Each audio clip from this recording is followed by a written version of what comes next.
There is a particular kind of cruelty that wears the face of kindness. It doesn't raise its voice. It doesn't slam doors. It simply arranges things very quietly, very politely, so that you are always just slightly out of reach of everything that should have been yours. Alina Voss had lived inside that cruelty for 6 years. She was not a servant. She had never been a servant.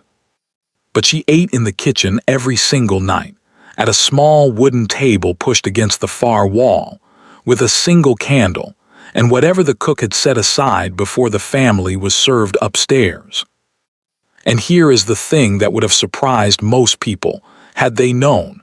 Alina had let it happen. Not because she was weak. Not because she didn't know better. But because Alina Voss was the kind of woman who understood, instinctively, that the moment you show someone what you're protecting, they will find a way to take it from you. She was protecting something. She had been protecting it for 6 years. And in 6 years, not a single member of the Ashford family had thought to wonder why the quiet woman in the kitchen never complained, never cried, never left, and never, not once, stopped reading those strange, dry, impossibly thick books she kept hidden under the kitchen stairs. They were not novels. They were law books. The Ashford estate sat on 400 acres of Yorkshire countryside, and on a clear morning you could stand at the east window of the upper gallery and see all the way to the river. It was the kind of view that made people feel important simply for looking at it. Alina had not been permitted in the upper gallery for 3 years. The restriction had never been stated outright. The Ashfords were far too refined for anything as direct as a rule. It had simply been communicated, the way everything in that house was communicated, through a series of cold silences, redirected conversations, and the occasional remark from Lady Ashford delivered with a smile so thin it could have cut glass. I don't think Alina needs to trouble herself with the upper floors, do you, Mrs. Pratt? And Mrs. Pratt, the housekeeper, who was a decent woman trapped in an indecent situation, had simply looked at Alina with something close to apology and said nothing at all. Alina had gone back downstairs. She had been 19 years old when she arrived at Ashford Manor. Her father, Gerald Voss, had died in February of that year, suddenly, badly, leaving behind a tangle of debts that his solicitor had spent 3 months trying to unravel before delivering the news that there was simply nothing left. No house, no income, no savings.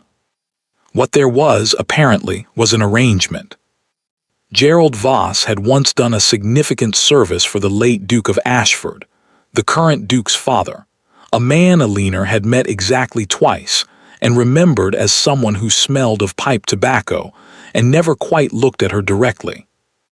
In gratitude, the late Duke had promised that should Gerald ever find himself in difficulty, the Ashford family would provide for his daughter. It had seemed at the time like an act of generosity. Alina understood now that generosity and obligation were two very different things, and that the Ashford family had chosen, from the very first week, which one this was going to be.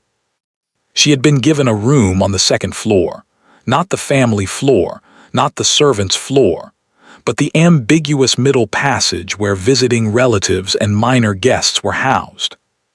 The room was small, clean, and entirely without warmth. She had been told she was welcome to take meals with the family. She had been told this exactly once.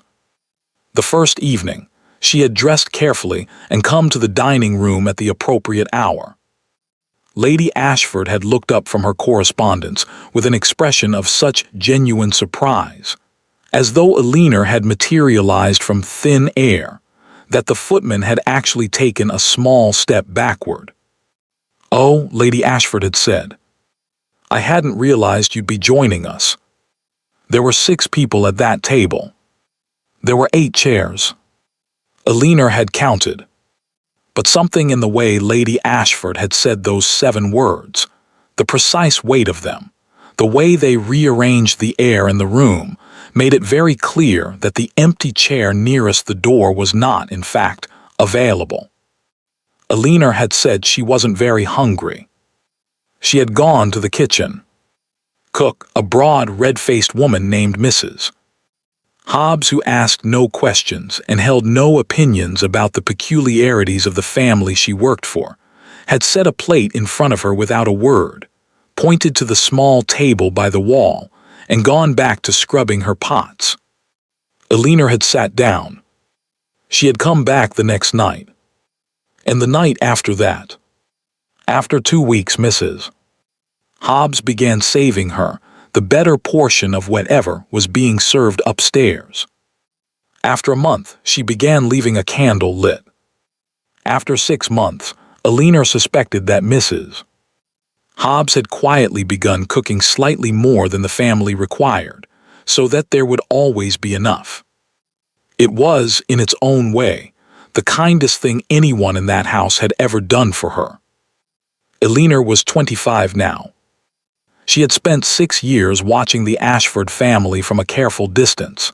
At church, in the corridors, through doorways she was not technically forbidden from entering, but had learned not to use. She had watched Lady Ashford manage her social calendar like a military campaign. She had watched the eldest daughter, Miss Harriet Ashford, move from season to season in search of a suitable husband, with the cheerful determination of someone who had never once been told no. She had watched the son, Edward Ashford, leave for the continent 3 months after Eleanor arrived, first for the diplomatic corps, then, when the war widened, for the army itself. She had watched Lady Ashford's face in the moments when the post arrived, the way her hand stilled over whatever she was holding, the small exhale of relief when the letter was routine. Eleanor had felt something in those moments that she had not expected to feel for any member of this family. She had felt sorry for her. Not enough to forgive her, but enough to understand that even the people who arrange cruelty are sometimes afraid of something too. The law books had begun as practicality. Her father's solicitor, a nervous little man named Mr. Finch, had visited her 3 months after Gerald Voss's death to go over the particulars of the estate, or rather, the particulars of its absence. Eleanor had sat across from him in the Ashfords' receiving room, which Lady Ashford had made available with the pointed graciousness of someone doing a very visible favor, and she had listened to Mr. Finch explain with great delicacy that there was nothing. Except, he had paused, shuffled his papers, looked at something, and then looked away from it. There may be, he had said very carefully, a matter worth looking into. Regarding your mother's family. There were some arrangements made before her marriage to your father, arrangements that were, perhaps, not entirely resolved. Eleanor had asked him what he meant. He had said he wasn't certain. He had said the documents were old. He had said he would need more time. He had never come back. Eleanor had waited 8 months. Then she had written to him. The letter was returned, Mr. Finch had retired, the forwarding address unknown. She had written to his firm. The firm had a new solicitor who knew nothing of the matter. She had written 3 more letters to 3 different legal offices over the following year. 2 never replied. The 3rd replied to say they could not assist without documentation she did not have. It was at that point that Eleanor had decided she needed to understand the law herself. Not all of it. Enough. Enough to know what questions to ask, what documents to look for, what words meant what and which silences were significant. She had ordered the first book through a bookseller in the village, using the small allowance the Ashford estate provided her each month. A sum so modest it was clearly meant to cover thread and soap and not much else. She had wrapped the book in plain paper and carried it home under her arm and hidden it under the kitchen stairs because her room had no lock, and she had learned very early that private things in the Ashford house had a way of becoming public knowledge. Over 6 years, she had accumulated 11 books, 2 legal journals, and a notebook filled with her own careful handwriting.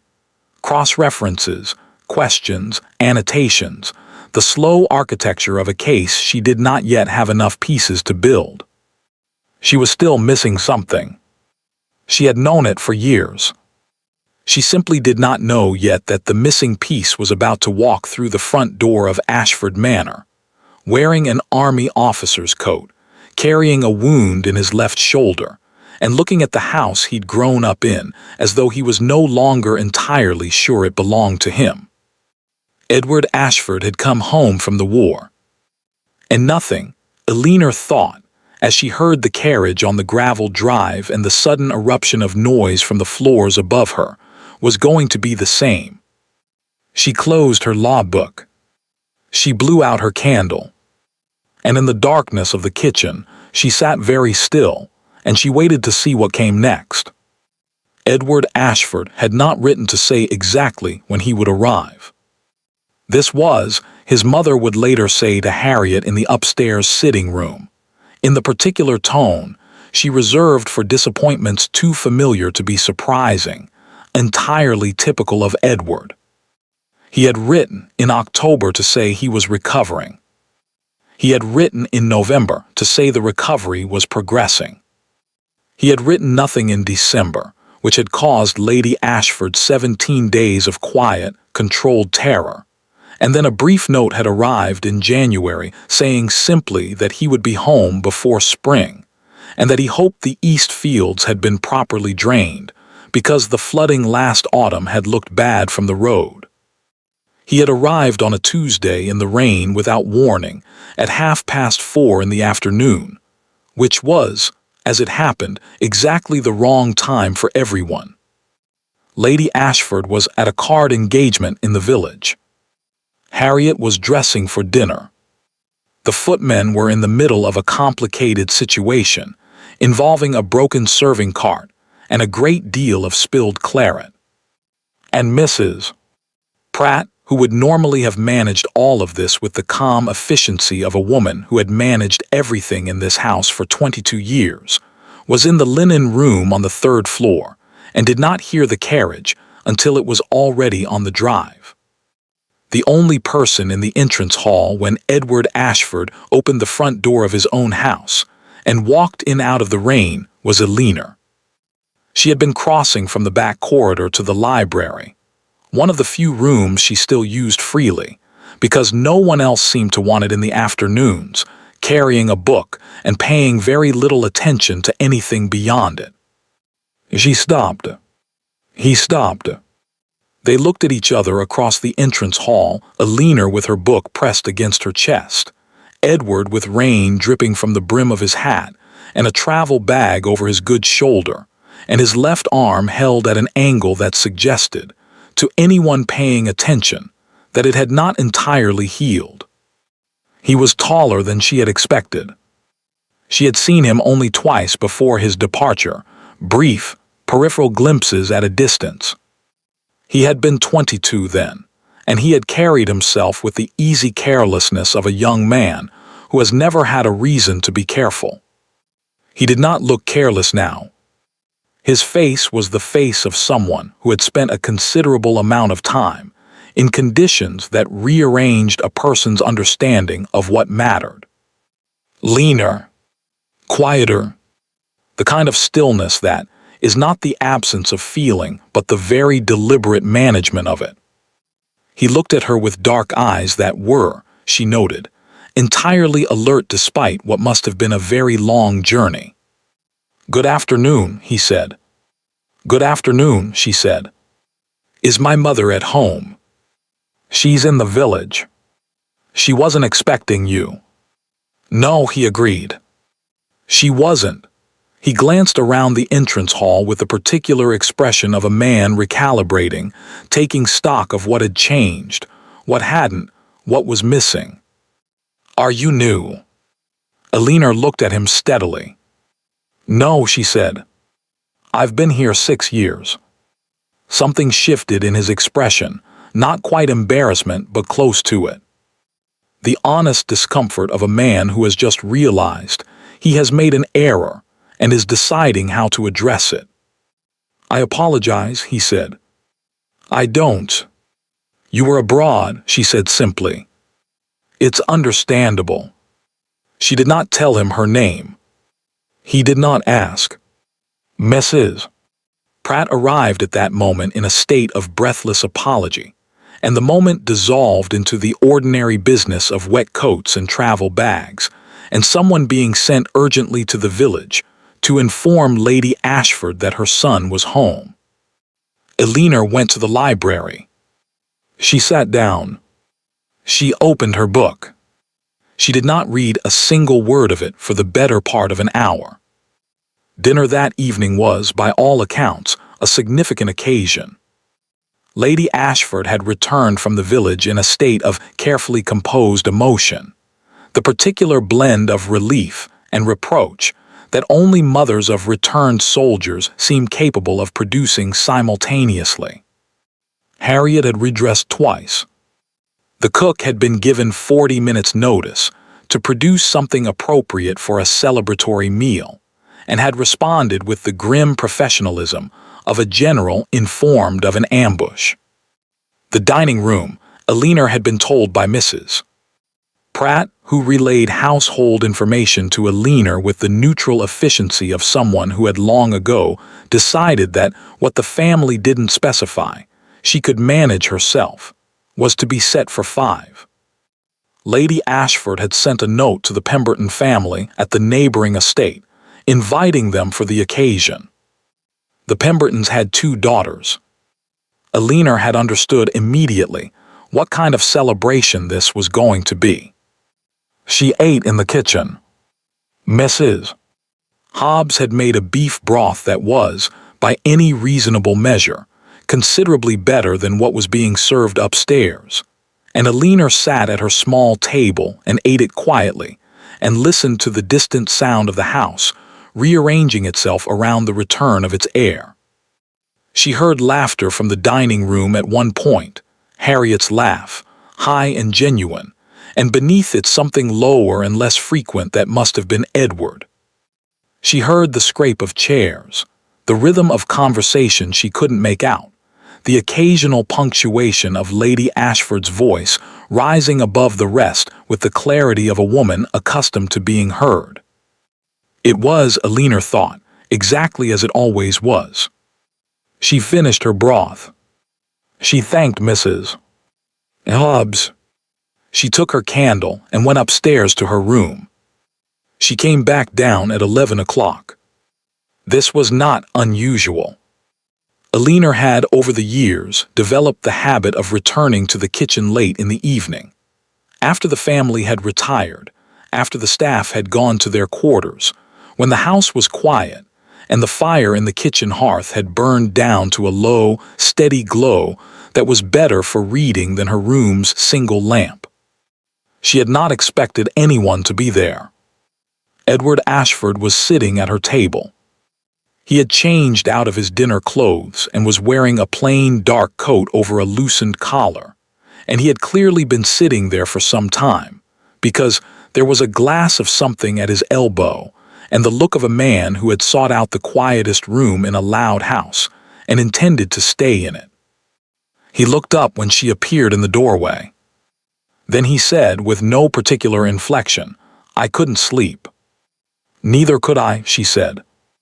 He looked at the book under her arm, then at the chair across from him, her chair, the small one by the wall that Mrs. Hobbs had long ago stopped moving back to its proper place. "Is this your table?" he asked. It was a strange question. It was technically not her table at all.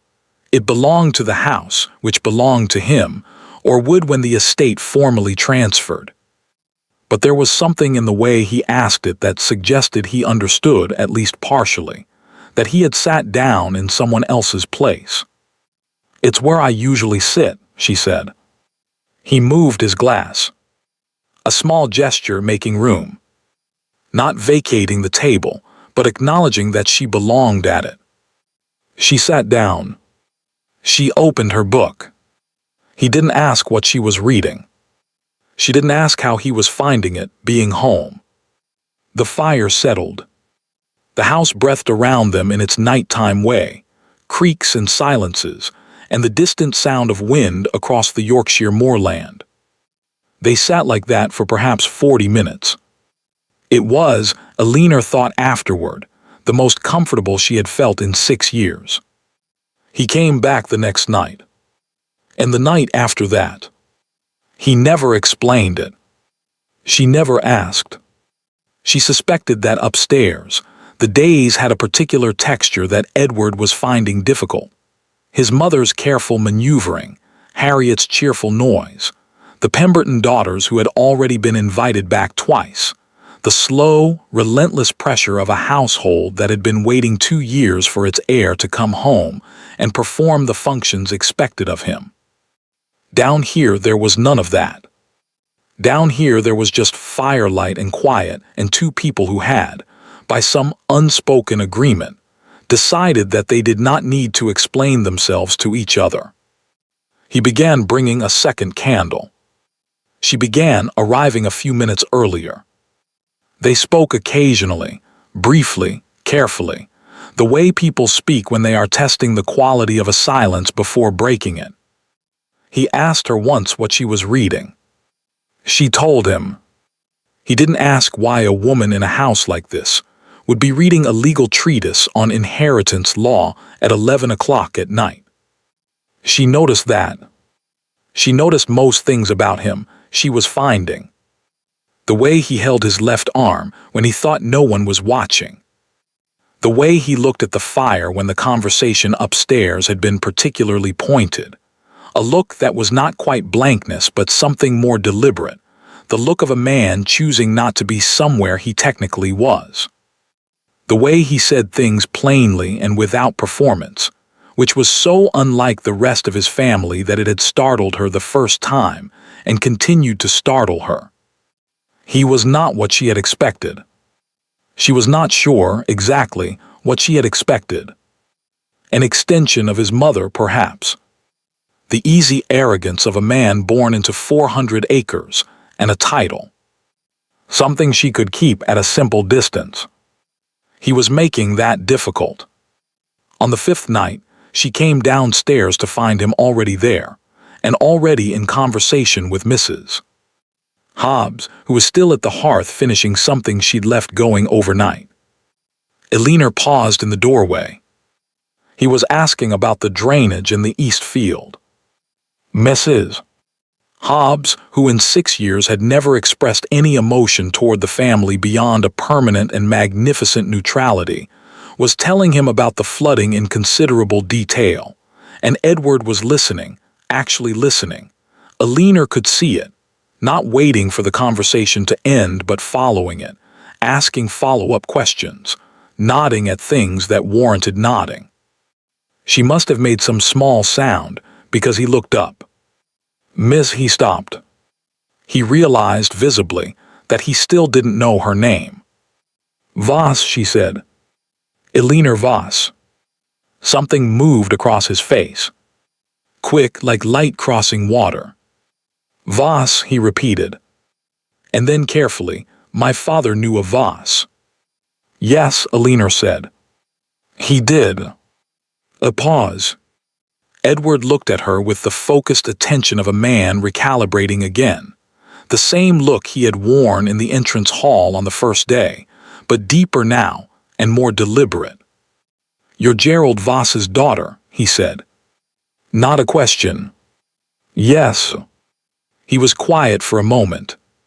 She could see him placing pieces together, her presence in the house, the kitchen, the 6 years, the arrangement his father had made. She watched him arrive at the understanding most people arrived at, that Alina was here because she had nowhere else to be, and that the family had accommodated this with all the warmth of people fulfilling a contractual obligation. What she did not expect was what he said next. "I'm sorry," he said. "About your father."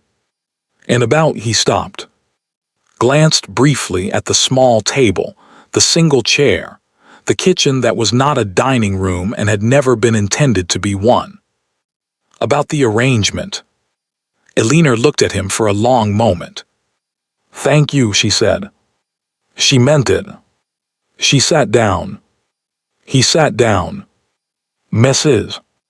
Hobbs put something on the table between them without being asked, 2 cups, something warm, and went back to her hearth as though none of this was happening. They sat in silence for a while. Then Edward said, without looking up from his cup, "What are you reading tonight?" Elena turned the book so he could see the spine. He read the title. His eyes came up to hers. "Inheritance Law," he said. "Yes," she said. He looked at her for a moment longer, then was strictly conversational. Then he looked back down at his cup. "Interesting," he said quietly, and said nothing else. But that night, Elena noticed, he stayed an hour later than usual.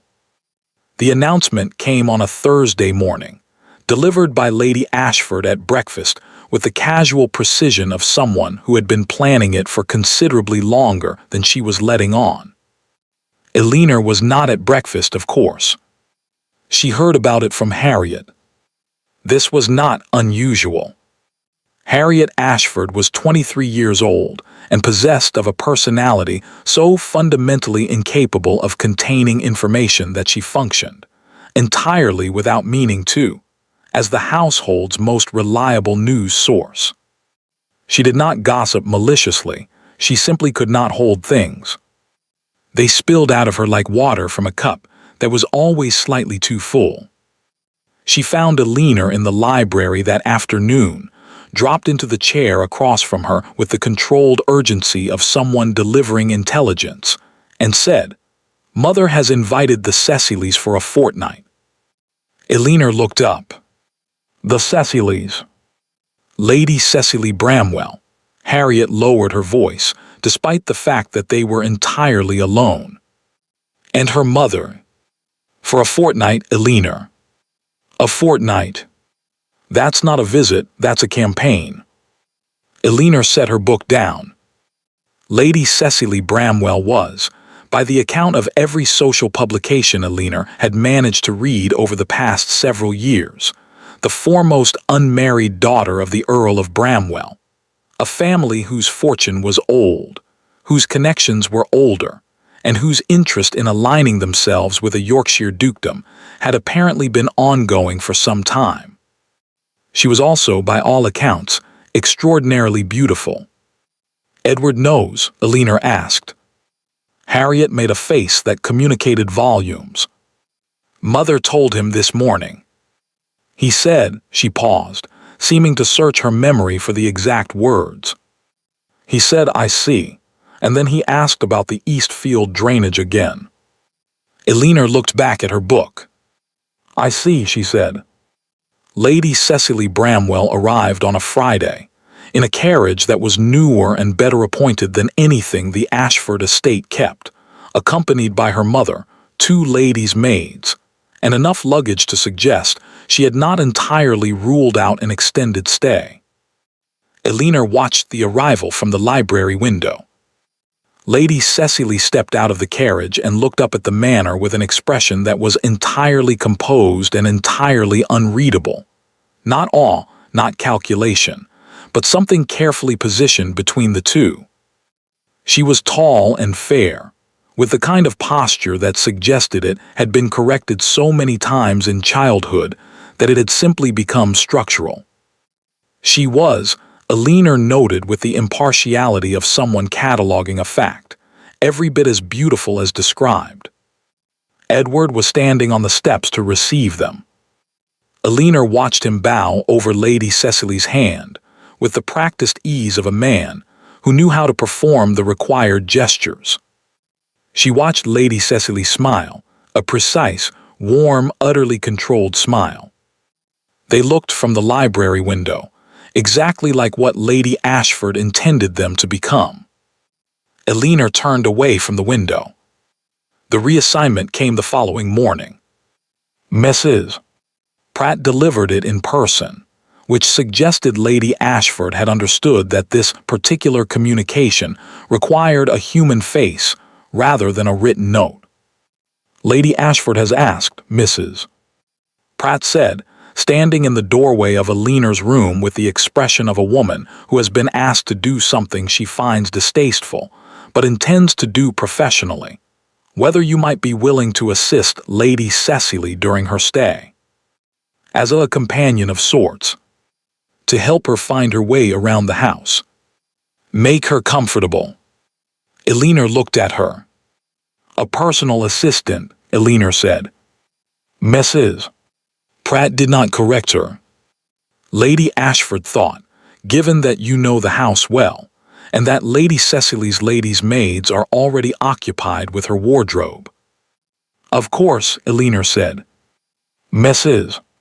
Pratt looked at her with something that was almost relief and almost sorrow.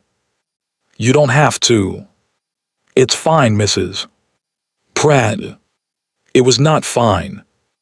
They both knew it was not fine.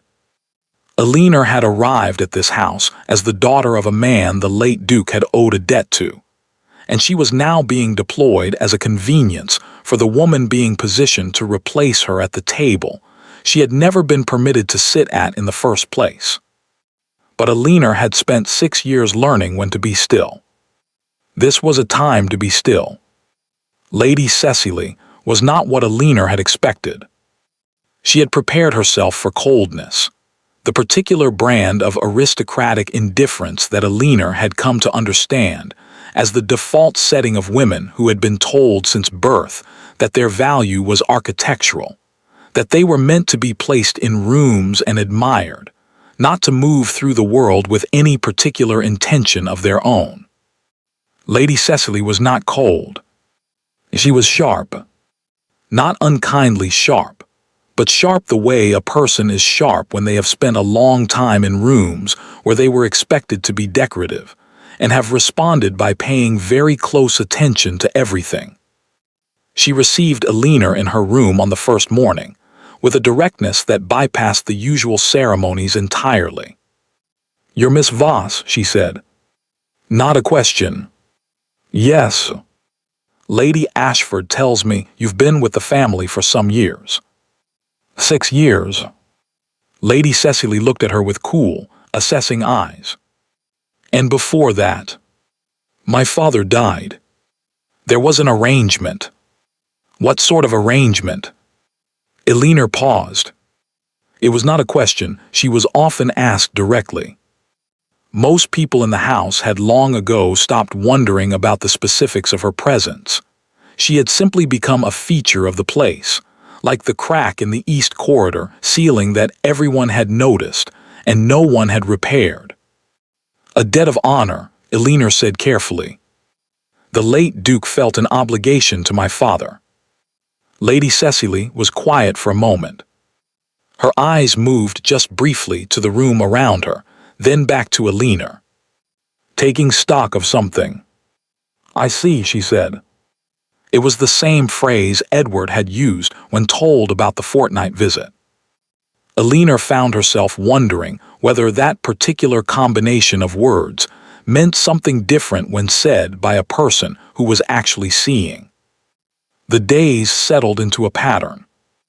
Eleanor accompanied Lady Cecily through the house each morning.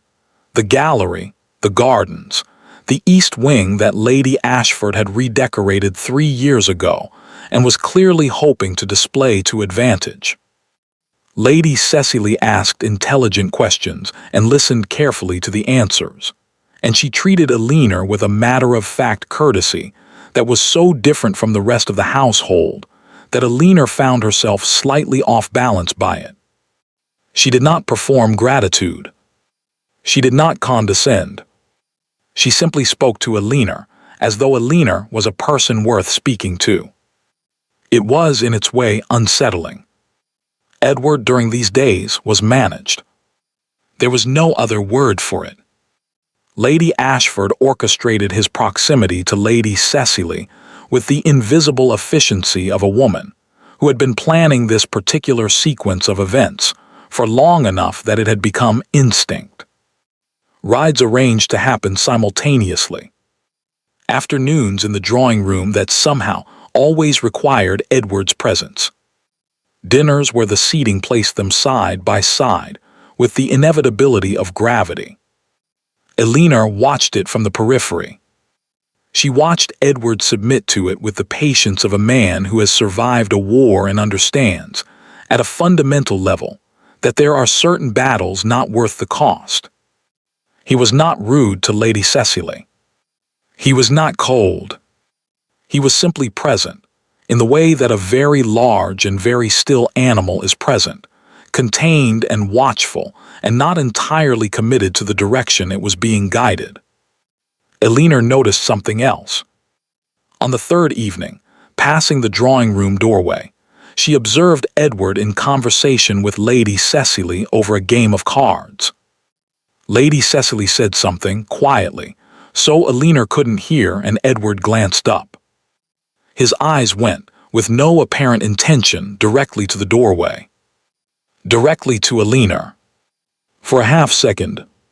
Then back to his cards. Eleanor walked on. It was on the fifth day that Lady Cecily said it. They were in the garden, walking the east path that ran along the old stone wall, where the roses would be in another 6 weeks. The morning was cold and bright, and Lady Cecily walked with her hands clasped behind her back, in a way that Eleanor had begun to recognize as her thinking posture. They had been speaking about the house, the history of it, the generations of Ashfords, the portraits in the gallery. Eleanor had been telling her about the late Duke's renovation of the library, which she knew well because she had spent considerable time in it. Lady Cecily had listened, and then she had been quiet for a moment, and then she said, without any particular change in her tone, "They're hiding something about your father's estate." Eleanor stopped walking. Lady Cecily stopped too. She turned and looked at Eleanor with those clear, assessing eyes, and she said, "I don't say that to be cruel. I say it because I think you may already know it, and I think you deserve to have someone say it plainly." Eleanor looked at her for a long moment. "What do you know?" she said. "Not much," Lady Cecily said honestly. "My father knew the late Duke. They had business dealings many years ago. There was something mentioned about an arrangement that was more complicated than it appeared, regarding a woman who married below her family's expectations and whose interests were subsequently," she paused, selecting the word carefully, "managed." The cold morning air seemed, suddenly, very still. "My mother," Eleanor said. Lady Cecily did not confirm it, but she did not deny it either. "I don't know the particulars," she said. "I was a child when I heard it, and I heard very little. But I have thought about it since arriving here and watching how this household treats you, and I think—" Another pause. "I think someone went to considerable trouble to make sure you would never think to look." Eleanor stood very still. 6 years of law books. 6 years of letters sent and unanswered. 6 years of Mr. Finch, who had retired without a forwarding address, and a firm that knew nothing, and a document she had been told didn't exist. "Why are you telling me this?" Eleanor asked. Lady Cecily looked at her steadily. "Because I am being brought here to marry a man I have met 4 times, in a house where I will spend the rest of my life, and I should like, at minimum, to know what I am walking into. A beat. And because you seem to me like someone who has been waiting a very long time for a reason to stop being patient." The roses along the stone wall were still weeks from blooming. Eleanor looked at them anyway. "There was a solicitor," she said finally. "My father's. He came once, after my father died, and said there might be something worth looking into. And then he disappeared." "Solicitors don't disappear," Lady Cecily said. "They retire. They are paid." They are persuaded. Yes, said Alina. Is there anyone else? Anyone who might have known your mother's family? Alina was quiet for a moment. There was one name. There had always been one name, sitting at the back of everything she knew, in the margins of the letters she'd found among her father's things after his death. A name attached to a law office in Leeds, mentioned twice in her father's handwriting in a context she had never been able to fully decipher. She had written to that office twice. Both letters had been returned unopened. Perhaps, she said. Lady Cecily nodded once, as though this was sufficient, as though she had delivered what she came to deliver, and the rest was Alina's business. She turned and resumed walking along the rose path. After a moment, Alina walked with her. They did not speak again until they reached the house. But something had shifted in the air between them, in the particular quality of the silence. Alina went upstairs. She went to her room, not the library, and she sat on the edge of her bed and she looked at the wall for a very long time. Then she took out the notebook from under the loose board beneath her window, the one she had been filling for 6 years, and she opened it to a fresh page. And she began, at last, to write the letter she should have written years ago. That night, she did not go down to the kitchen at 11 o'clock. She was still writing. She did not notice, until the following morning, that she had kept Edward waiting. She noticed because Mrs. Hobbs mentioned, entirely without expression, while setting out Alina's breakfast, that the young Duke had sat in the kitchen until nearly midnight before going back upstairs. He had left Alina's candle burning. The letter took her 4 days to write. Not because she didn't know what to say, Alina had known, in the abstract, what needed to be said for years. But there is a difference between knowing a thing and committing it to paper in a way that cannot be taken back, and Alina had spent long enough being careful that the act of being deliberate felt, in itself, like a kind of exposure. She wrote it 7 times. The first 3 versions were too formal, the careful, distant prose of someone trying not to seem desperate. The 4th was too much the opposite, and she burned it in the kitchen hearth at midnight because reading it back felt like opening a wound in front of a stranger. The 5th and 6th were better but incomplete, missing something she couldn't name until she sat with the silence long enough to understand what it was. She was not asking for help. She was presenting evidence. That was the 7th letter. Precise. Methodical. Laying out, in the clear and unembellished language she had spent 6 years learning, exactly what she knew, exactly what she suspected, and exactly what she needed from a law office in Leeds that had twice returned her letters unopened. She posted it on a Tuesday in the village herself. She told no one. 3 weeks passed. The Bramwells extended their stay, not by announcement but by the quiet accumulation of days, each one producing some small reason why departure remained inconvenient. Lady Ashford received this extension with the barely concealed satisfaction of a chess player watching pieces move exactly where she'd intended. Edward endured it. That was the word that came to Alina's mind when she watched him in the drawing-room evenings, in the structured social hours that Lady Ashford produced each day with the reliability of a clock. Endured. He was not unhappy precisely. He was present in the way that a man is present when he has decided that presence is the minimum required, and has given it accordingly. Lady Cecily, Alina noticed, watched him with the same calm attention she turned on everything, and seemed to reach her own conclusions quietly. The kitchen evenings had resumed. Neither of them mentioned the night Alina hadn't come. It existed between them as a small, acknowledged absence, like a skipped word in a sentence that the listener fills in automatically and moves past. Edward had begun bringing things down with him. A book occasionally, papers from the estate that he spread on the table and read, with the focused attention of a man trying to understand something that had been mismanaged for some time. He asked Alina once, casually, without particular inflection, whether she had noticed anything about the tenant records in the East Quarter. She had noticed a great deal about the tenant records in the East Quarter. They talked for 2 hours. She knew afterward that she should not have let it go on that long. That there was a particular danger in being useful to someone, in becoming the person they came to when they wanted to think clearly, rather than perform. She understood the architecture of what was being built in that kitchen, in those late hours, in the particular quality of attention Edward Ashford paid her when she spoke. She understood it, and she could not seem to stop it, and she told herself firmly that there were more important things to attend to. She was still telling herself this when the reply from Leeds arrived.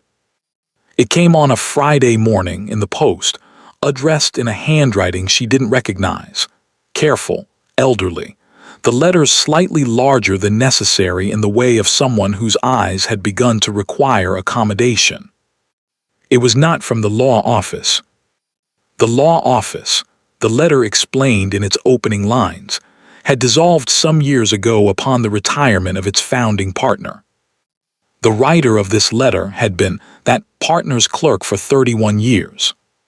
He had, upon his employer's death the previous autumn, been charged with the task of sorting through the accumulated files of a long career, and in doing so, had come across several items that had been, in the writer's careful phrasing, set aside for reasons that were not entirely clear to him, but which he had come to feel, upon reflection, were not reasons he was comfortable maintaining. His name was Mr. Albert Holt. He was 71 years old. He wrote that he had received Alina's original letters, both of them, and that they had not been returned by accident. He wrote that he was sorry for that. He wrote that he would like, if Miss Voss was willing to meet. Alina read the letter 4 times in her room. Then she sat very still for a long while, looking at nothing in particular, feeling the strange physical sensation of something that has been held tightly for a very long time beginning, fractionally, to release. She had known there was something. She had known it the way you know a thing you have no proof of, not with the clean certainty of fact, but with the deeper, more persistent certainty of a person who has been told a story that doesn't quite add up and has spent years quietly checking the arithmetic. Mr. Holt was not the missing piece, but he knew where the missing piece was. She wrote back the same afternoon. She arranged to meet him in Leeds in 10 days' time, at an address he provided, at 2 o'clock in the afternoon. She told no one. Getting to Leeds required, among other things, getting out of Ashford Manor without generating the kind of notice that would produce questions she wasn't ready to answer. This was less difficult than it might have been, because the house, in its current state, was substantially occupied with itself. Lady Ashford was deep in the planning of a dinner party, the formal, declarative kind, with 20 guests, and a seating arrangement that she had revised 14 times and would, Alina suspected, revise 14 more. Harriet had developed an intense and consuming interest in a new piece of music that she was attempting to learn on the pianoforte with more enthusiasm than aptitude. The Bramwells were preparing for a brief trip to York and would be absent for 3 days. And Edward was in the North Fields. He had been in the North Fields for most of the past week, dealing with a drainage situation that had turned out to be considerably more complicated than the tenant's letter had suggested. He came back in the evenings tired and mud-spattered, and more talkative than usual, the way people become talkative after long days of physical problem-solving when their minds are still running ahead of their bodies. He had asked her, on the fourth evening, what she would do with the east pasture. She had told him. He had looked at her over his cup for a moment and said, "That's exactly right." She had gone upstairs earlier than usual that night. She took the early coach from the village on a Wednesday, telling Mrs. Pratt she had an errand in Leeds and would return by evening. Mrs. Pratt asked no questions. Elinor suspected that Mrs. Pratt had never asked questions because she had spent 22 years in this house, understanding that the answers were frequently things she would then be obligated to act on. Leeds was gray and busy and smelled of industry, in the way that cities increasingly did, the particular combination of coal smoke and commerce that was reshaping every English town of consequence. Elinor had not been in a city of any size for 6 years, and the noise of it was briefly startling, like stepping from a quiet room into a street full of people all talking at once. She found the address without difficulty. It was a modest house on a quiet street, the kind of street that had once been respectable and was settling into a comfortable, slightly worn middle age. The door was answered by a woman of about 50 who showed Elinor into a sitting room that smelled of old paper and was furnished with the cheerful clutter of a man who has spent his life working with documents and never entirely stopped. Mr. Albert Holt came in 5 minutes later. He was exactly as she had imagined from his letter, small, careful, carrying his 71 years in the particular way of men who have spent their lives seated at desks, slightly curved at the shoulders, with very bright, very attentive eyes above a face that had been weathered by decades of reading small print in inadequate light. He shook her hand with both of his. "Miss Voss," he said, "I am very glad you came." "Mr. Holt," she said, "I have waited 6 years for this meeting." "I know," he said. "I am sorry for that. Please sit down." He told her about her mother first. Her mother's name had been Catherine Ashford. Elinor had known this. She had known her mother's maiden name, had grown up knowing it, had simply never connected it to the Ashford family of Yorkshire, because her father had never once spoken of his wife's origins with any specificity, and the Ashford family had never once spoken of her mother at all.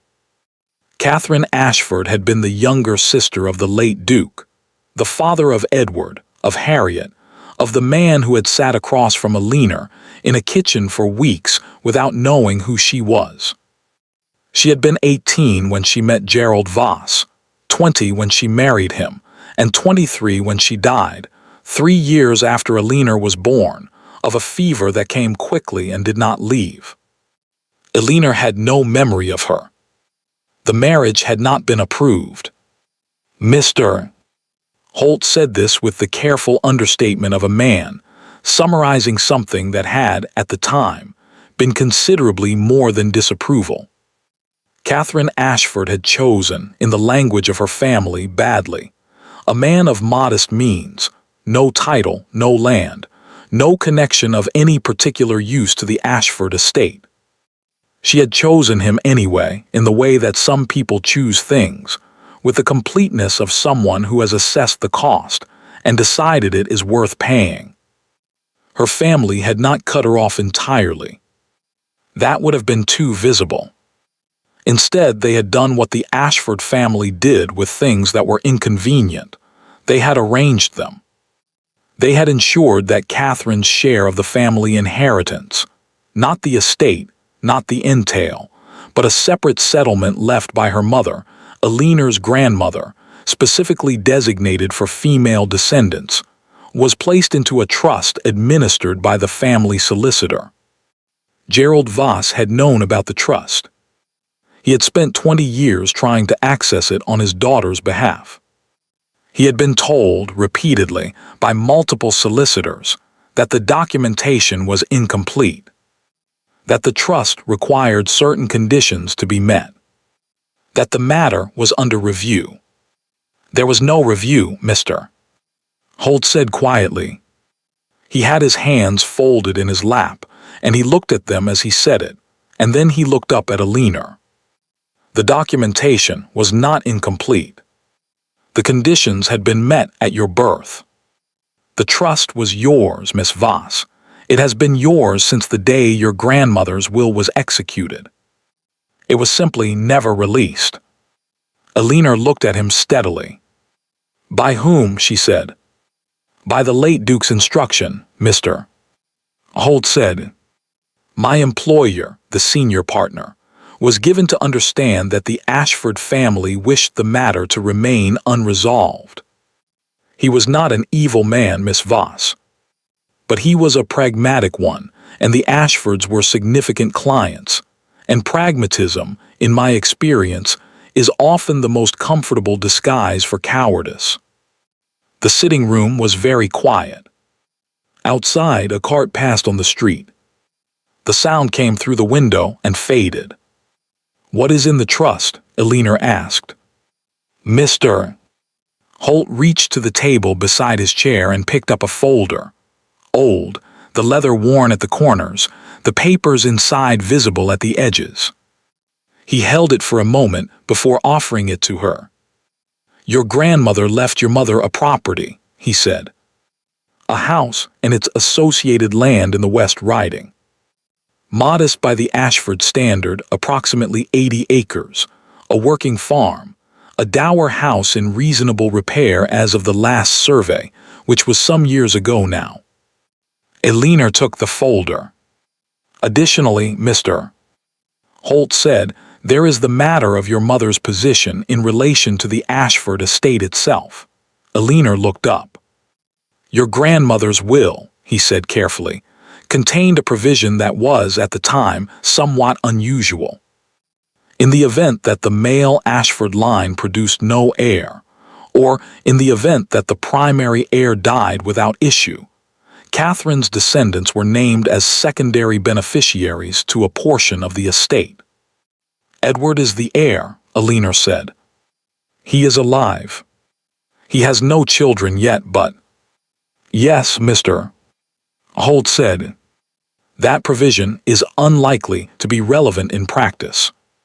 But it exists. It is documented. It is legal, he paused. And its existence means that your grandmother formally recognized your mother's bloodline as connected to the Ashford estate.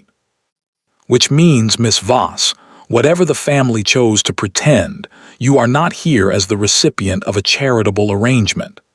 He looked at her with those very bright, very attentive eyes. You are here, he said, because it is, in a very specific sense, your family's house. Alina sat with this information for a long time. Mr. Holt did not rush her. He poured tea that his housekeeper brought in, and he sat across from her with the patience of a man who has been carrying something heavy for a long time and has finally set it down, and he let her read. The documents were old but clear. Her grandmother's handwriting in the original will was small and precise. The trust documentation was thorough. The property records were attached, surveys, tenant records, a letter from a land agent dated 15 years ago describing the farm as productive and well-maintained. 80 acres. A house. Hers. Had been hers, technically and legally and without any valid dispute, since the day she was born. She thought about the kitchen table, the single candle, the 6 years of law books under the stairs. She thought about the letter from the firm that had said they could not assist her. She thought about Mr. Finch, who had seen something in those papers 26 years ago and had been persuaded, or paid, or frightened into retirement before he could tell her. She thought about Edward, last Tuesday, spreading estate papers on the kitchen table and asking her what she would do with the east pasture. She thought about the upper gallery she had not been permitted to enter for 3 years. She did not cry. She was, she found, entirely beyond crying about it. What she felt was not grief. It was the cold, clarifying sensation of a person who has been standing in a fog for 6 years and has stepped, finally, into clear air, and can see exactly how far the fog extended and exactly what it was hiding. "What do I need to do?" she said. "Mr." Holt nodded, as though he had been waiting for exactly this question, as though it was the question that indicated she was ready. "There is a solicitor in Leeds," he said, "a reputable firm, entirely unconnected to the Ashford family, who I believe would be willing to take your case. The documentation is sound. The trust is unambiguous. There will be resistance." "I know there will be resistance," Eleanor said. "And it will not be comfortable." "No," she agreed. "I don't imagine it will be." "Mr." Holt looked at her for a moment. "Your mother," he said, "was the most determined person I ever encountered. She decided to marry your father despite everything, and she did it, and she never, as far as I know, expressed a moment of regret." He paused. "I only met her twice, but I have thought of her often over the years. I think she would have found the situation you have been placed in intolerable." "She would have," Eleanor said. She did not know this. She had no memory of her mother, and no stories that hadn't been filtered through her father's grief-softened recollections. But she believed it completely. She took the late coach back. She arrived at Ashford Manor at 8:30 in the evening, came in through the side entrance, went up to her room, and sat on the edge of her bed with the folder on her lap and her hands folded on top of it, and the strange, ringing silence of a woman who has just been handed back something that was stolen from her before she was old enough to know it was gone. She heard the household settling around her, the sounds of evening dinner concluded, the family dispersing to their separate occupations. She heard at some point footsteps on the kitchen stairs. She looked at the folder for a long time. Then she put it carefully back under the loose board beneath her window, next to the notebook, and she went downstairs. Edward was already there. He looked up when she appeared in the doorway. Something in his face shifted. A brief, unguarded movement quickly settled. "You were in Leeds," he said. She looked at him. "Mrs. Pratt told you." "Mrs. Pratt told my mother. My mother told me to see if I knew what you were doing there." A pause. "I said I didn't." "You didn't," Eleanor said. "No."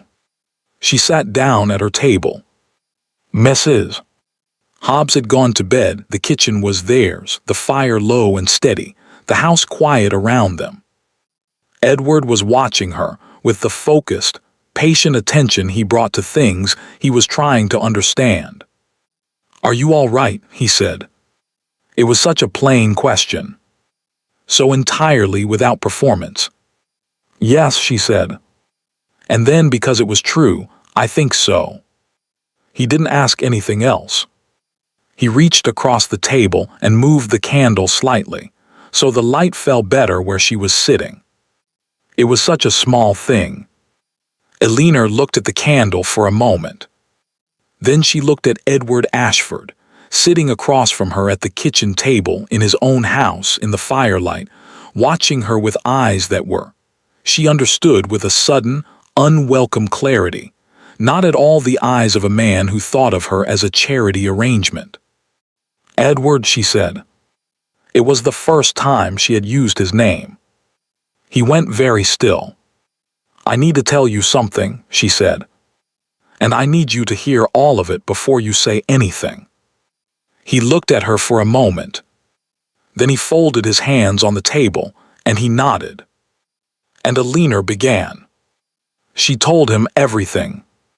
Not quickly, not in the breathless, uncontrolled way of someone releasing pressure that has built too long. Eleanor had spent 6 years learning to say things precisely, and she said this precisely. Her mother's name, the trust, the property in the West Riding, Mr. Finch, who had vanished, the letters returned unopened, Mr. Holt in his cluttered Leeds sitting room with his bright eyes, and his folder of documents that had been sitting in a dead man's filing cabinet for 30 years. She told him about her grandmother's will. She told him what Mr. Holt had said about the late Duke's instructions. She told him about the kitchen stairs and the law books and the 6 years of careful, patient, methodical preparation for a conversation she had not known exactly when she would be ready to have. Edward did not speak. He had said he would hear all of it, and he did, sitting absolutely still across the kitchen table with his hands folded and his eyes on her face, and the firelight moving across his features in a way that made it difficult to read him, which she suspected was not an accident because Edward Ashford, she had come to understand, managed his expressions with the same deliberate care that he managed everything else he didn't want to lose control of. She finished. The kitchen was very quiet. Outside, the wind had come up across the moors, the particular low sound it made when it was moving fast, and there was nothing to slow it. A sound Eleanor had fallen asleep to for 6 years and still sometimes found, in spite of everything, comforting. Edward looked at the table for a long moment. Then he said, "My father knew. It was not a question." "Yes," Eleanor said. "He knew who you were. He knew about the trust. He knew about the property." He said each sentence separately, as though he was setting them down in a row and examining them. "And he brought you here anyway." "I think," Eleanor said carefully, "that the arrangement served 2 purposes. It fulfilled the obligation to my father, publicly, visibly, while ensuring that I remained close enough to be managed and too dependent to make trouble." Edward looked up at her. "You were never dependent," he said. "No," she said. "But they didn't know that." A long silence. "How long have you known?" he asked. "About your mother's family. About the connection to us." "I suspected something for 5 years," she said. "I knew yesterday." He absorbed this. "Yesterday," he repeated. "Yes." He looked at her, and for a moment the careful management slipped, just fractionally, and she saw something underneath it that was not quite anger and not quite anguish but occupied the space between them with the weight of both. "You came down here tonight," he said. "After finding that out yesterday. You came and sat at this table." "I always come," she said. "Eleanor," it was the first time he had used her name. She felt it land somewhere it probably shouldn't have. "I didn't know how else to begin," she said honestly. "I needed to tell someone and she stopped. Chose the next words carefully. "You are the person I think most clearly with. I don't know when that happened. But it's true." Edward looked at her for a long moment. Then he stood up and walked to the hearth and stood there with his back to her, one hand on the mantelpiece and his left arm held at that angle she had learned to recognize. "Why didn't you tell me sooner?" he said. "Not the documents. I understand about the documents. But the kitchen. The gallery. He stopped. She could see his shoulders, the tension across them. "Why didn't you say anything?" She looked at his back. "Would you have believed the woman eating in your kitchen?" He turned around. The expression on his face was, she thought, the most unguarded she had ever seen him. And she had seen him at 11 o'clock at night for weeks, tired and mud-spattered and not performing anything for anyone. He opened his mouth. He closed it. He could not answer. They both knew he could not answer, because the honest answer was complicated in a way that implicated not just him, but the entire machinery of assumption and inheritance and social arrangement that had made the kitchen the only room where Eleanor Voss had been allowed to simply exist. "No," he said finally. "Not at first. No, she agreed without bitterness. Not at first. He came back to the table. He did not sit down. He stood at the edge of it, looking at her, with the expression of a man who is trying to locate solid ground and finding that the landscape has shifted considerably more than he realized. "What are you going to do?" he said. "I'm going to engage the solicitor, Mr. Holt recommended," she said. "I'm going to file the documentation to have the trust released. I'm going to claim the property in the West Riding. My mother will fight it. I know. It won't be quiet, Alina. She will make it as difficult as possible. She will." "Edward," he stopped.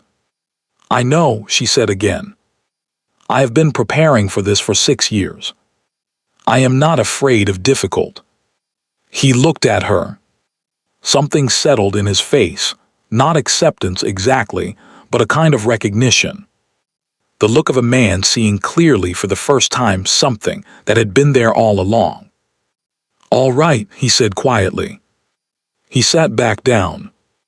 "Tell me what you need," he said. Lady Ashford found out on a Thursday.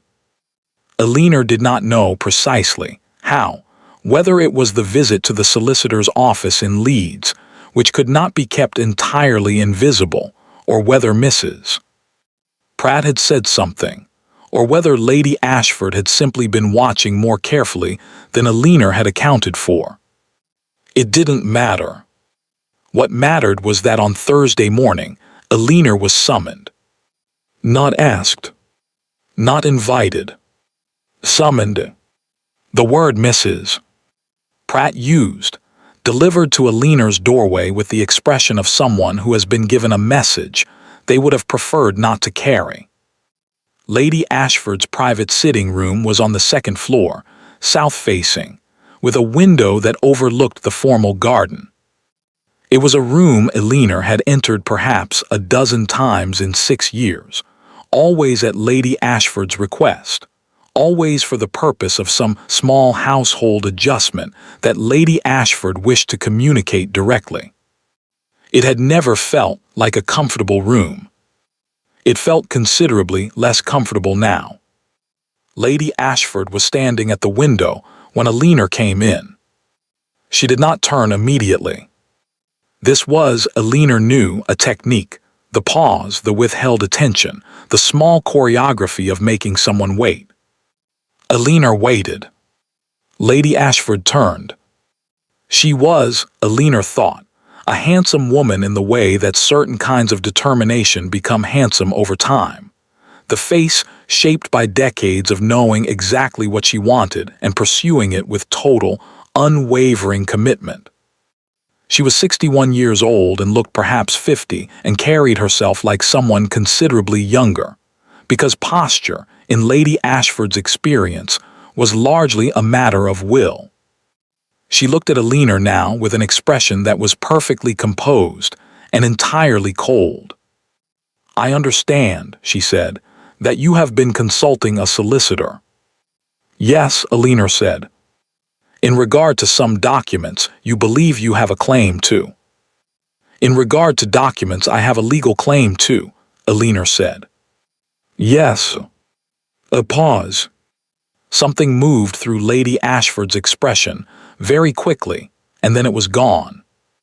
"Miss Voss," she said, "I want to speak to you plainly." "Please do."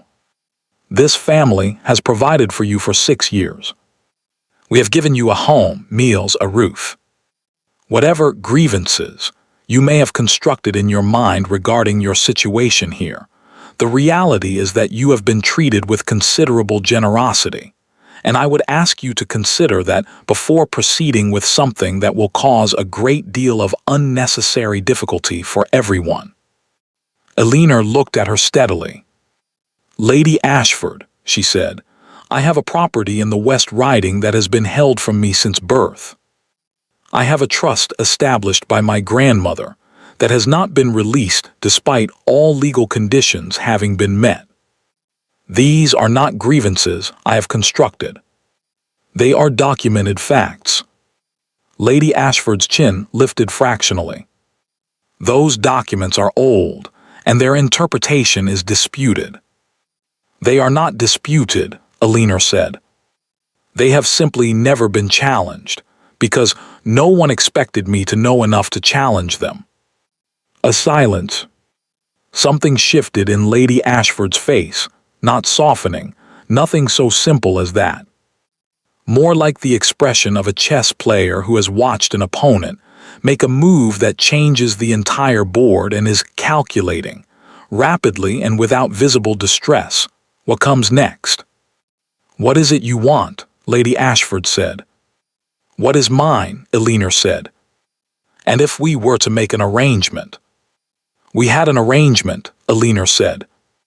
"I ate in your kitchen for 6 years." Lady Ashford looked at her. For a very long moment, nothing moved in that room. Then Lady Ashford said, quietly and with great precision, "You will regret this." "Perhaps," Alina said. "But I have spent 6 years regretting nothing and having nothing.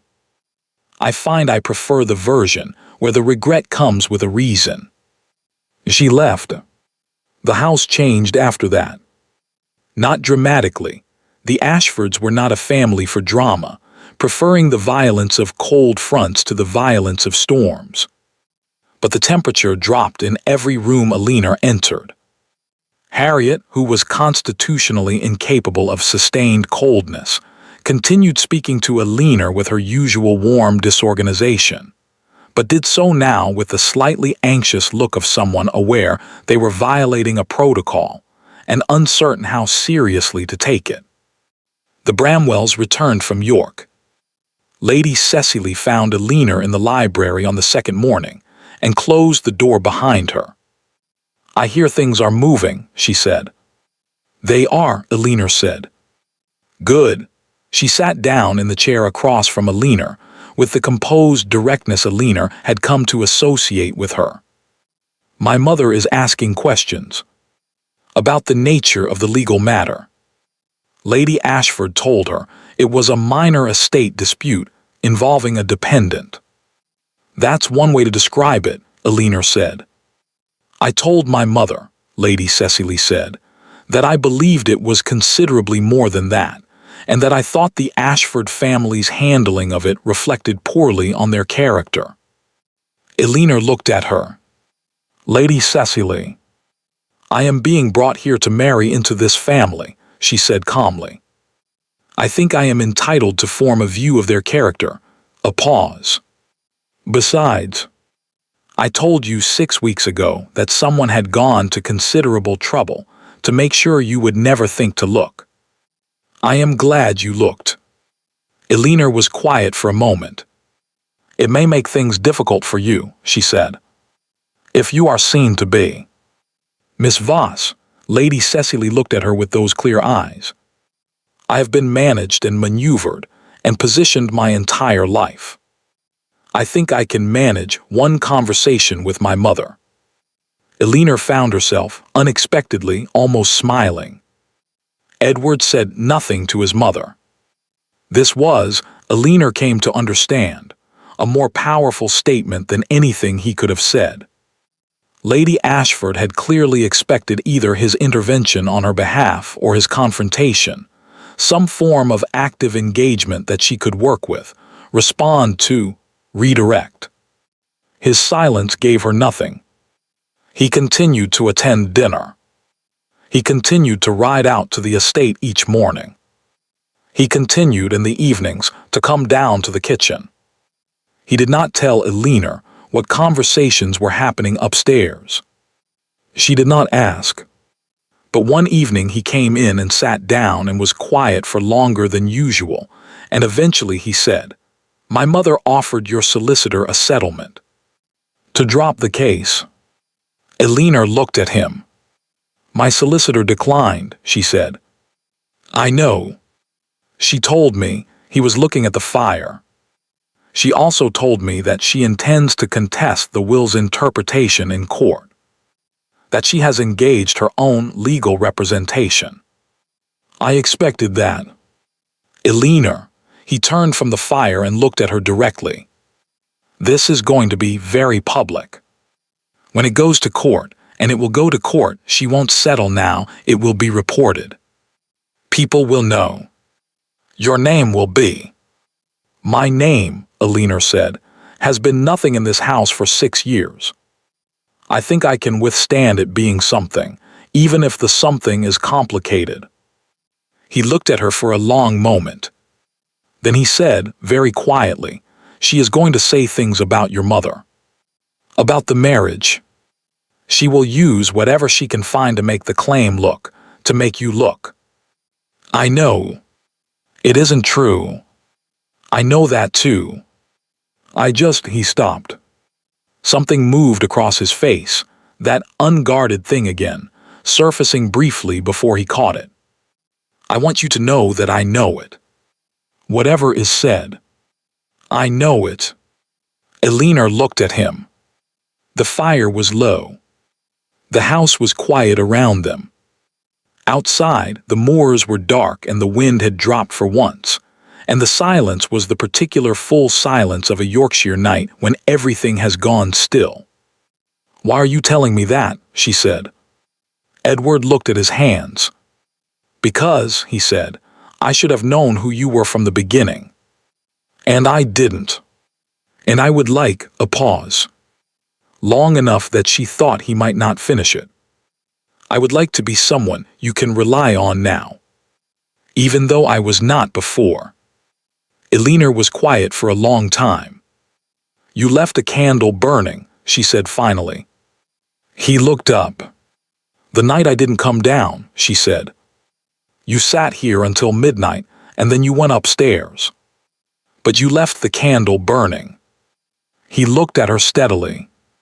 "Yes," he said. "That was," she said carefully, "not the action of someone who thinks of me as a charity arrangement." "No," he said. "It wasn't." The fire settled. Neither of them said anything else. But Alina did not go upstairs for another 2 hours, and Edward did not either, and the candle burned between them on the kitchen table until it was nearly gone, and neither of them moved to replace it.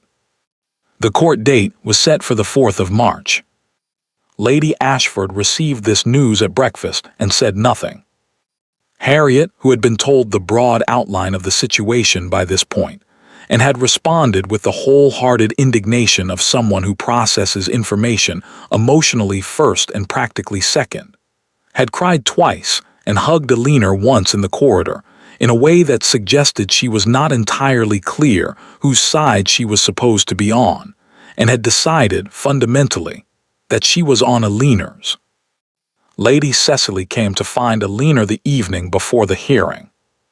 She found her in the library, as expected, not reading. She sat down. She did not say anything for a moment. Then she said, "Whatever happens tomorrow, I want you to know that I intend to tell my mother that I will not be proceeding with the arrangement Lady Ashford has in mind." Alina looked at her. "That is nothing to do with." "It is entirely to do with." Lady Cecily stopped herself. Composed. "It is to do with several things. This is one of them." A pause. "He doesn't look at me the way he looks at you. I think we both know that. And I find I have too much self-respect to pretend otherwise for the sake of an alliance. My mother wants more than I do." Alina had no answer for this. Lady Cecily stood. "Good luck tomorrow," she said. She left. Alina sat in the library for a long time afterward, not reading, not thinking about the court hearing, thinking instead about what it meant that the woman being maneuvered toward Edward Ashford had more dignity than the entire machinery maneuvering her, and what it meant that she herself had spent 6 years eating in a kitchen, and was only here, at the edge of something she couldn't quite name and wasn't sure she was entitled to want. She went downstairs. Edward was already there. He looked up. "Tomorrow," he said. "Tomorrow," she agreed. She sat down. He poured something from the pot on the hearth into a cup and set it in front of her without being asked. They sat together in the kitchen until very late. And in the morning, Eleanor Voss went to court.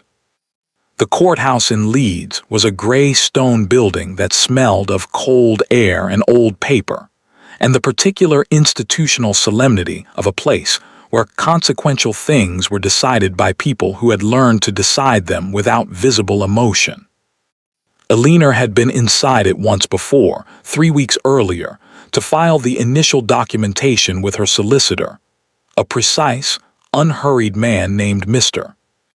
Caro, who had reviewed the Holt documents with the focused attention of someone reading something they found genuinely interesting, and had said, at the end of that meeting, that he believed the case was as solid as any he had handled in 20 years of practice.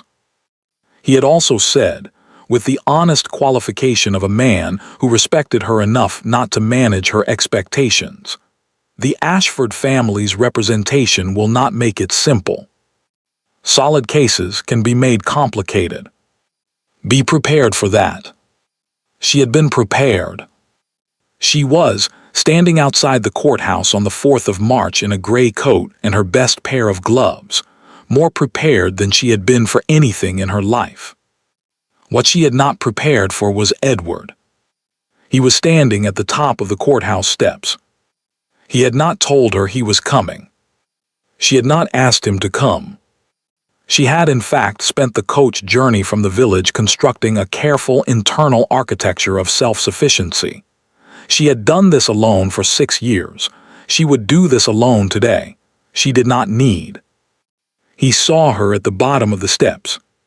He came down. He did not say anything. He simply fell into step beside her and walked with her up the steps and through the door. And Eleanor, who had been preparing to be alone, found that she could not immediately locate the part of herself that had been so certain she preferred it. "You didn't have to come," she said. "I know," he said. They went inside. Lady Ashford's solicitor was a man named Mr. Forsyth, tall, silver-haired, with the practiced confidence of someone who had spent 40 years in courtrooms, and understood that the first thing you establish is not your argument but your authority. He established it immediately. The will, he argued, was clear in its original intent, but ambiguous in its application. The trust conditions, properly interpreted, had not been met.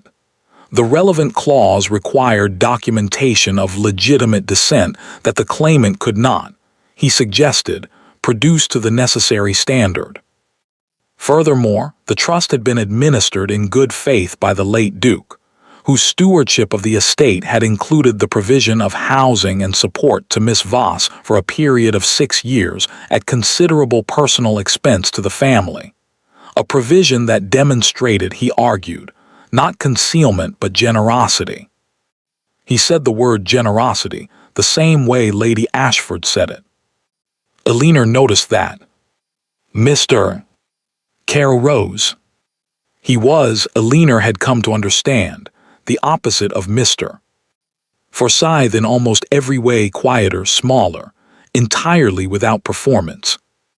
He spoke the way a person speaks when they are confident the words will do the work, without requiring additional assistance from his posture or his voice. He produced the trust documentation, the grandmother's will, the original letter from Mr. Finch to Gerald Voss, which Mr. Holt had found in the files and which stated, with uncomfortable clarity, that the trust conditions had been met and that release of the funds was pending family review, a review that had apparently been pending for 26 years. He produced the birth record. He produced the marriage certificate, Catherine Ashford to Gerald Voss, 1802, witnessed and registered and entirely legal. He produced 3 letters from the late Duke's personal correspondence, letters that Mr. Holt, in his 31 years of filing, had kept copies of, because he had been a man who understood that documentation had a way of becoming important when people assumed it had been destroyed. The letters were not incriminating in the way of confession. They were incriminating in the way of pattern. The late Duke writing to the senior partner about the Voss matter, the Voss trust, the advisability of maintaining the current administrative arrangement, the importance of ensuring that the matter remained, in his word, settled. Mr. Forsyth objected to their admissibility. The judge admitted them. Alina sat through 4 hours of proceedings with her hands folded in her lap and her face composed and her attention absolute, tracking every argument, every counter, every citation, the way she had tracked things for 6 years in the margins of law books at a kitchen table. Beside her, Edward was still. Not the stillness of disengagement. She knew his stillness well enough by now to read it. This was the stillness of someone paying very close attention and managing, with considerable effort, a response to what he was hearing that he did not wish to produce in a public room. At one point, Mr. Forsyth characterized Alina's mother's marriage as a regrettable departure from family expectations that had placed an unfortunate burden on the estate. He used the word unfortunate 3 times. He used the word burden twice. Alina felt Edward go very still beside her. She put her hand briefly on the table between them, not touching him, just present. A small signal. He exhaled slowly and did not move. The judge took 40 minutes. Alina spent those 40 minutes in a small anteroom with Mr. Carroll, who reviewed his notes with the calm of a man who had done what he could do and was now in the territory of outcomes. Edward stood by the window. He had brought coffee from somewhere, 2 cups, which he had handed to Alina and Mr. Carroll without comment, keeping none for himself. Alina drank hers. "Whatever happens, Mr. Carroll said, at some point in the 40 minutes, the documentation is in the record now. If the decision today is not in your favor, we appeal. The foundation is solid." "I know," Alina said. "Thank you." He nodded and went back to his notes. Edward was still at the window. Alina looked at him, his profile, the gray March light coming through the glass, the left arm held at its angle. "Edward," she said. He turned. "Thank you for coming," she said. He looked at her for a moment. "Thank you for telling me," he said. "That night. In the kitchen." "You heard all of it," she said. "I said I would," he said. She looked at him. There was, she thought, something in the way Edward Ashford said he would do a thing and then did it, the complete absence of theater around it. No announcement, no visible effort. That was the most dangerous thing about him. It was the thing that had made the kitchen impossible to leave. The thing that had made him impossible to keep at the careful distance she had intended. She had intended a great deal of things over 6 years that had not survived contact with 11 o'clock and firelight, and a man who asked what she was reading, and then actually listened to the answer. She looked away from him. Mr. Carroll was called back into the courtroom. The judge's decision was 17 minutes long. Alina would remember almost none of the words. They blurred into the formal language of legal finding, citations and precedents, and the careful grammatical architecture of a conclusion. What she heard through it were the shapes of things. The trust was valid. The conditions of release had been met. The documentation demonstrated a pattern of administrative delay inconsistent with good faith management. The property in the West Riding was to be transferred to Alina Margaret Voss as the legal heir of Catherine Ashford Voss within 60 days. Mr. Forsyth requested an appeal. The judge noted the request and denied it. Outside, on the courthouse steps, The March air was cold, and the sky was the particular white of a day that had not decided whether to be overcast or clear, and had settled on both simultaneously. Elinor stood at the top of the steps and looked at Leeds, the streets, the buildings, the ordinary busy afternoon of a city, entirely indifferent to what had just happened inside the gray stone building behind her, and felt something she had not felt in so long that it took her a moment to identify it. Not triumph. Something quieter than triumph. Something that felt, she thought, like standing up straight after years of carrying something heavy and discovering that your spine still remembered how. Edward came to stand beside her. He did not say anything immediately. They stood together looking at the street, and the cold air moved between them, and somewhere below a cart horse stamped its feet against the cobblestones. 80 acres, he said finally. In a dower house, she said. In the West Riding. Yes. Have you seen it? Not yet, she said. I intend to. He nodded. I'd like to come, he said. When you go. If you'd allow it. Elinor looked at him. He was looking at the street below, not at her, which she understood by now was the way Edward said things he meant most seriously. Looking away, so the words could exist in the air between them without the additional weight of his eyes. Why, she said. He was quiet for a moment. Because it's yours, he said. And I'd like to see the things that are yours. Elinor looked at him for a long time. The city moved around them. A woman walked past with a child on each hand. A vendor on the corner below called something to a passerby. The horse stamped again. All right, she said. They were met at Ashford Manor by Mrs. Pratt, who opened the door with her usual composure and the additional quality, Elinor noted, of a woman who had been waiting to see how this day had resolved and was relieved by whatever she saw in their faces. Lady Ashford was in the upstairs sitting room. She did not come down. Harriet came flying down the main staircase approximately 30 seconds after Elinor crossed the threshold, which meant she had been watching from the upper landing, and she grabbed both of Elinor's hands and said, "Tell me everything," with the wholehearted urgency of someone for whom other people's consequential days are experienced almost physically. Elinor told her the essential facts.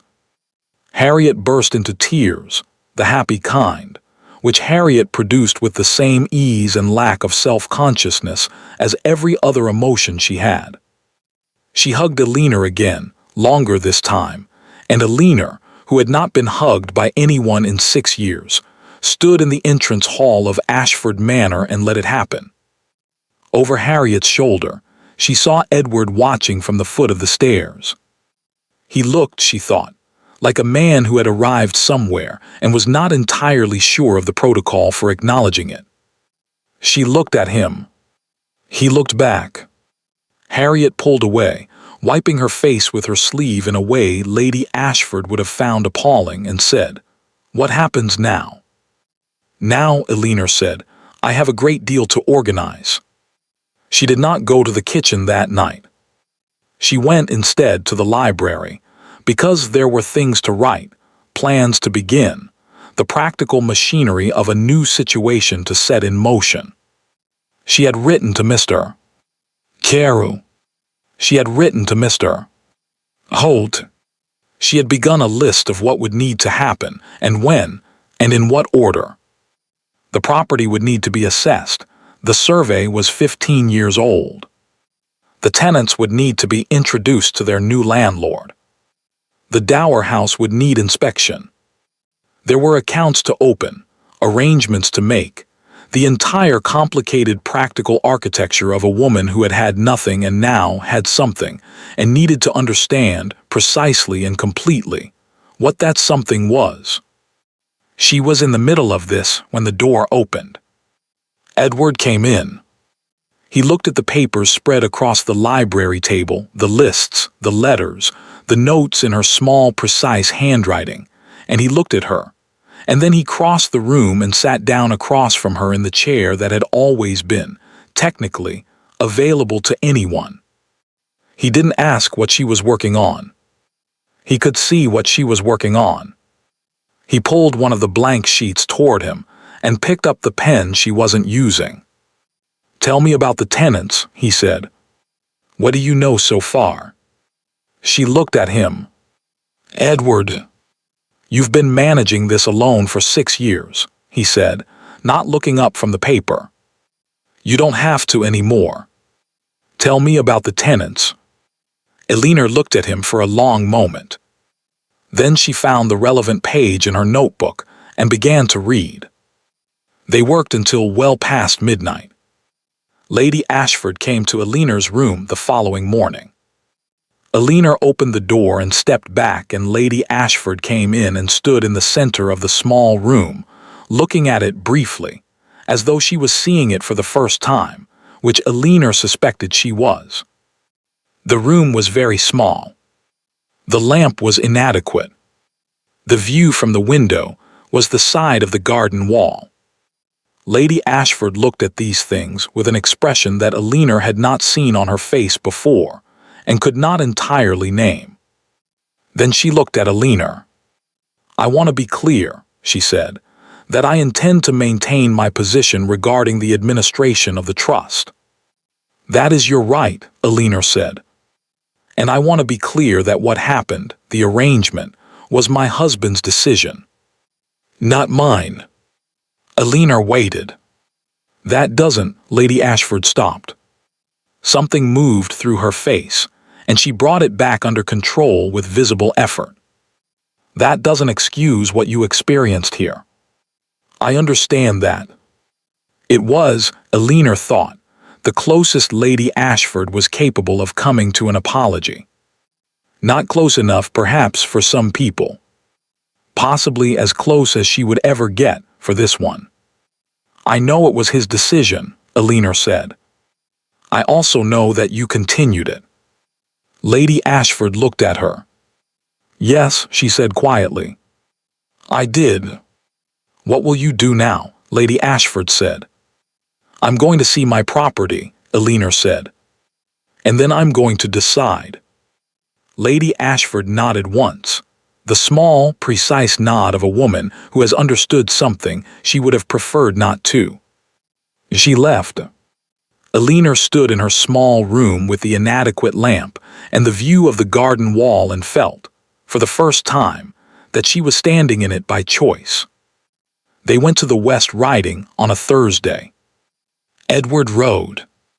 Elena took the small Ashford carriage, the practical one, not the formal one, and they traveled the 40 miles in the particular companionable manner they had developed, which involved very little ceremony and a great deal of looking at the landscape, and the occasional exchange of observation that might or might not lead somewhere, and neither of them was under any pressure to resolve. The property was more than Elena had expected. Not larger, the 80 acres were 80 acres, modest and working and unpretentious. But the land was good. She could see that immediately, the fields properly maintained, the drainage functional, the tenants' cottages in reasonable repair. The farm itself was operational. Someone had been taking care of it.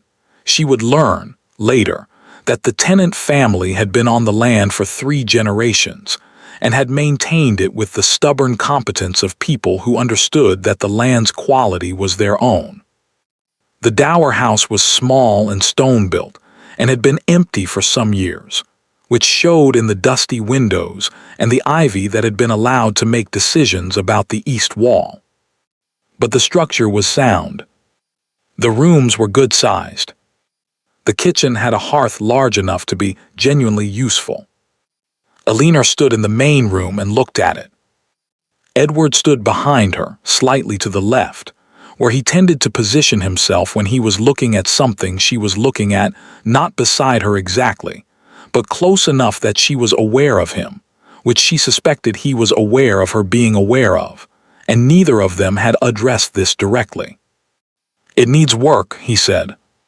Yes, she said. The east wall first. The ivy has been at the pointing. Yes. The kitchen is good. Yes, she said. The kitchen is very good. He was quiet for a moment. Then he said very carefully, if you were to stay here. I am going to stay here, she said. Then you would need. I know what I need, she said. I've been making the list for a week.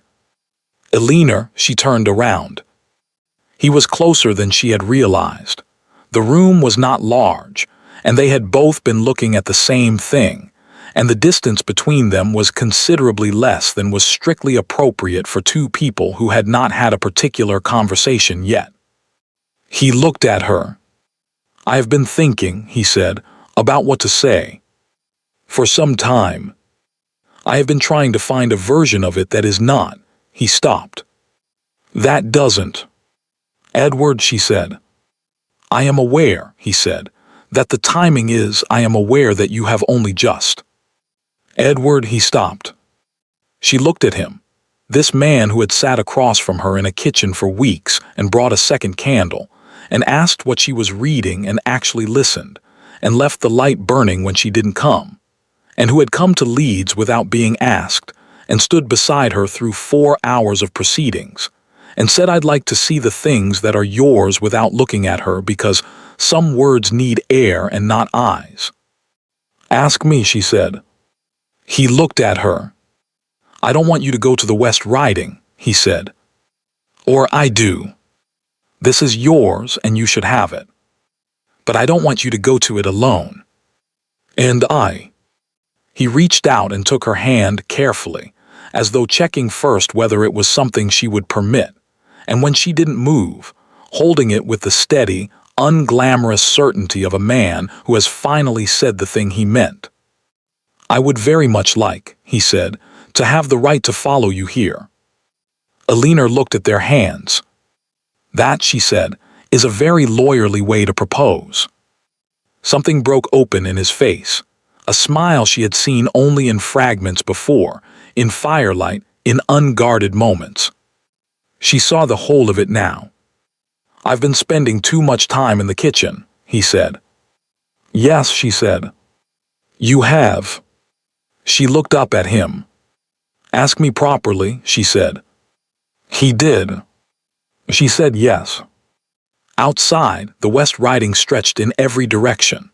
The long, particular light of a Yorkshire afternoon falling across 80 acres of good working land, across fields that had been managed and maintained by people who understood that the quality of the land was something worth protecting, across a stone house that needed its east wall attended to, and its windows cleaned, and its ivy persuaded back to a more reasonable position. It was, Eleanor thought, exactly enough.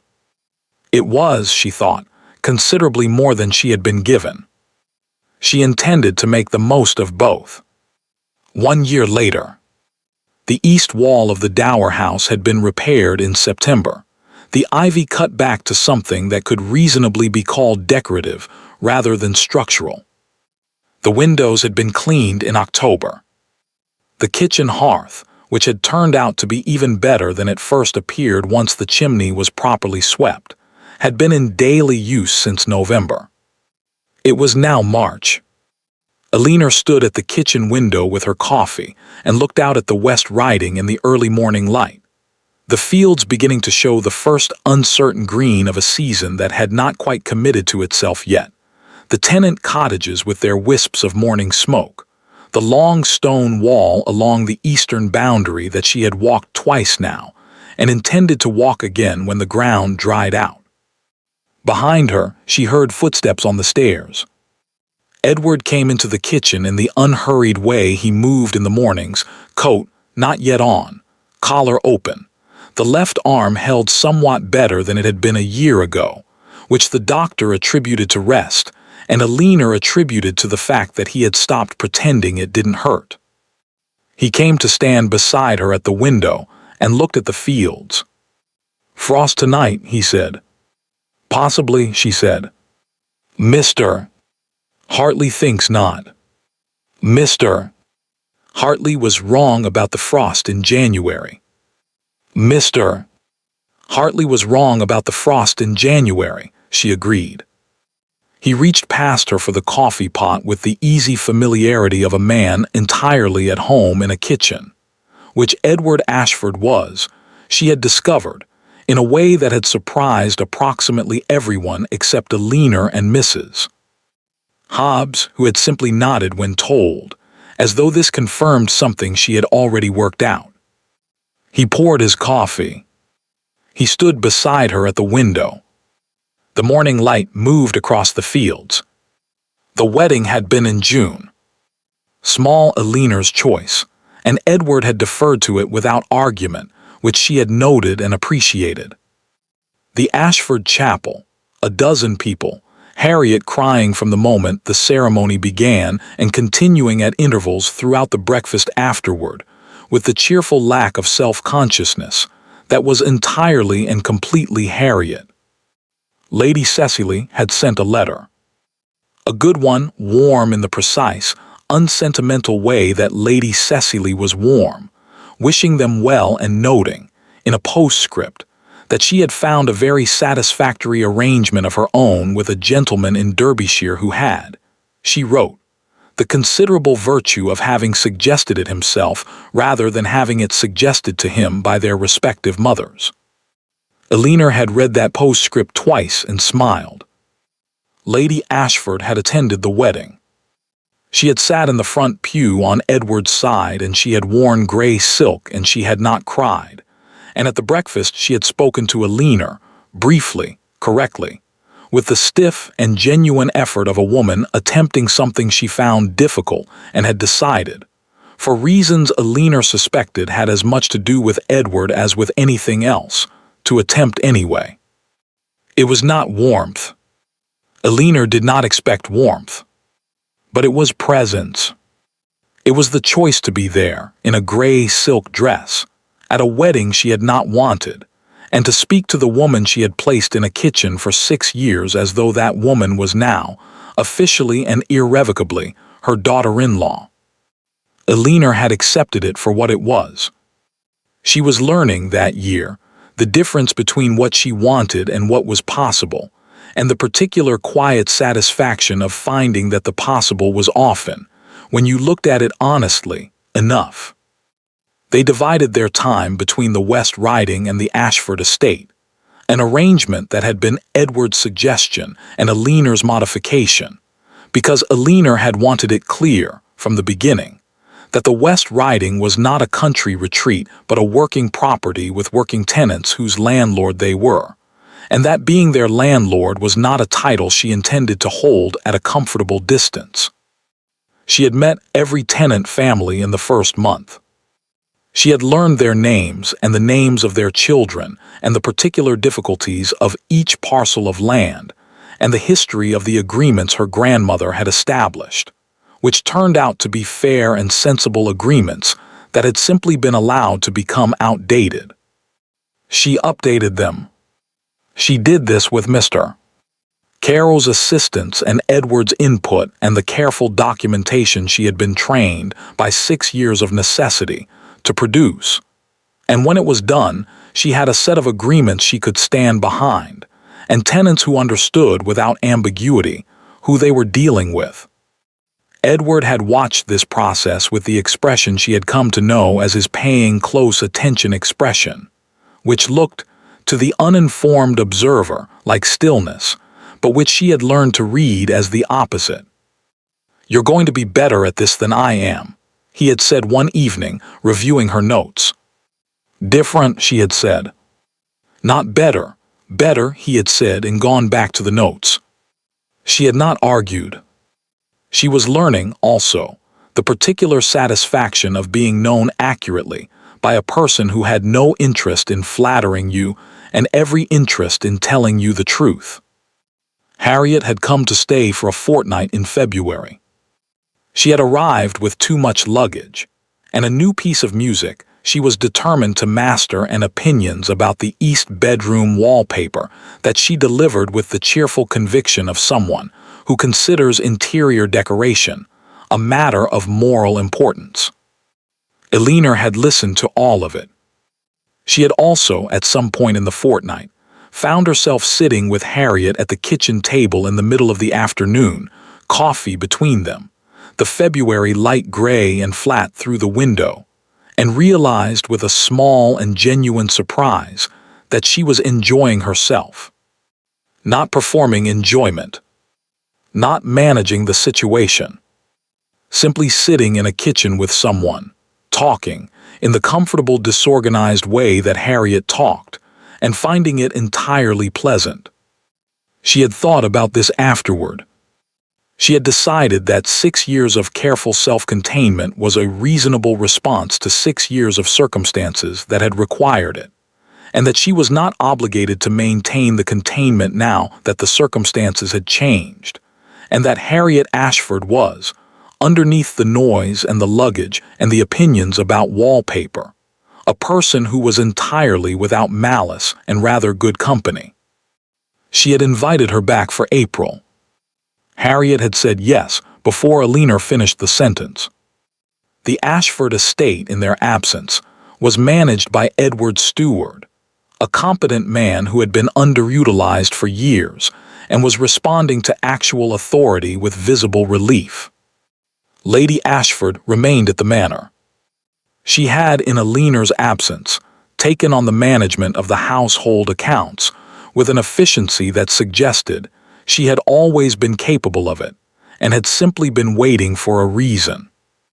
Eleanor had noted this without comment. Edward had said, "She needs something to do." She always has.